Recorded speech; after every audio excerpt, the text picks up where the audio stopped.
pour l'immobilier, voilà, j'avais une SCI à l'impôt sur le revenu et en fait, tous les loyers étaient utilisés pour rembourser l'emprunt, ce qui est un schéma très classique.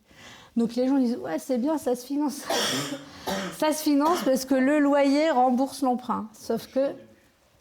Il n'y a pas le choix au début quand on démarre et qu'on n'a rien. Ben, si tu peux être à l'impôt sur les sociétés aussi. Et non, mais moi, j'en ai tous les ans que je récupère à l'impôt sur le revenu. Hein. Et là, dans le dossier, c'est au niveau de l'audit, parce qu'en plus, les gens, je les connaissais. Et puis, on parle de rémunération, mais j'avais aucun document. C'était au niveau du premier rendez-vous. Et puis, elle me dit, mais tous les ans, on est obligé de s'augmenter, c'est pas possible, on paye trop d'impôts. Alors, la phrase comme ça, vue…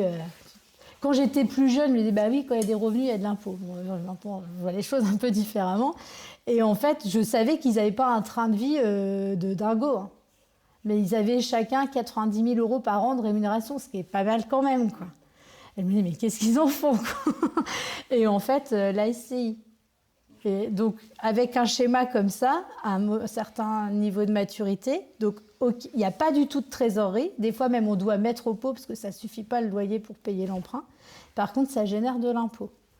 Parce qu'en fait, je ne vais pas faire un cours là-dessus, mais c'est pour expliquer la différence entre l'IR et l'IS. En fait, quand on est à l'impôt sur le revenu, pour calculer le montant sur lequel on paye de l'impôt, on prend le loyer moins les intérêts d'emprunt.